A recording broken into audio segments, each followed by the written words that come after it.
श्री गणेशाय नमः। श्री गणेश चतुर्थी व्रत की कथा। श्री गणेश चतुर्थी व्रत को लेकर एक पौराणिक कथा काफी प्रचलन में है। कथा के अनुसार एक बार भगवान शंकर और माता पार्वती नर्मदा नदी के तट पर बैठे थे। वहां देवी पार्वती ने भगवान भोलेनाथ से समय व्यतीत करने के लिए चौपड़ का खेल खेलने का आग्रह किया। भगवान शंकर चौपड़ का खेल खेलने के लिए तैयार हो गए, परंतु इस खेल में हार जीत का फैसला कौन करेगा?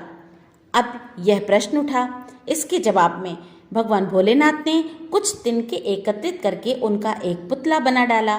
उस पुतले को की प्राण प्रतिष्ठा भी कर दी गई और पुतले से कहा गया कि बेटा, हम चौपड़ खेलना चाहते हैं, परंतु हमारी हार और जीत का फैसला करने वाला कोई नहीं है, इसलिए तुम बताना कि हम में से कौन हारा और कौन जीता। यह कहने के बाद चौपड़ का खेल शुरू हो गया।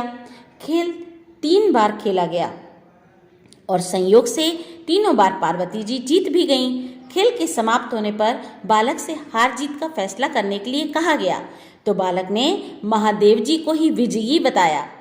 यह सुनकर माता पार्वती क्रोधित हो गईं और उन्होंने क्रोध में आकर बालक को लंगड़ा होने व कीचड़ में फंसे रहने का श्राप दे दिया।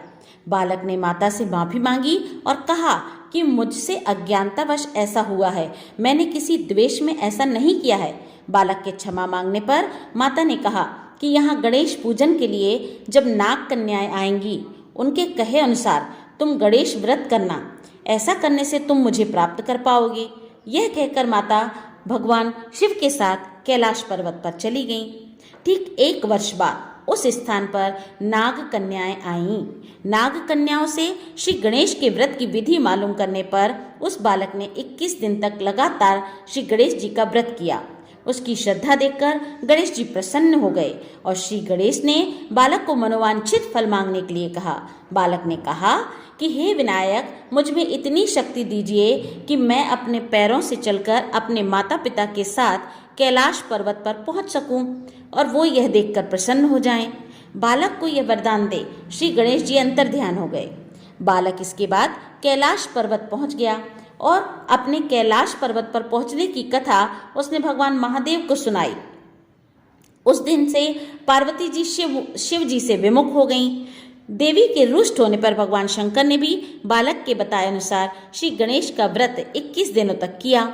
इसके प्रभाव से माता के मन में भगवान भोलेनाथ जी के लिए जो नाराजगी थी वह समाप्त हो गई। यह व्रत विधि भगवान शंकर ने माता पार्वती जी को बताई। यह सुनकर माता पार्वती जी के मन में भी अपने पुत्र कार्तिकेय से मिलने की इच्छा जागृत हुई।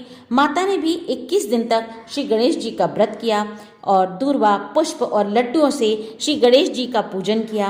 व्रत के 21वें दिन कार्तिकेय स्वयं माता जी से आकर मिले। उस दिन से श्री गणेश चतुर्थी व्रत मनोकामना पूरी करने वाला व्रत माना जाता है। श्री गणेश भगवान की जय। उमापति महादेव जी की जय।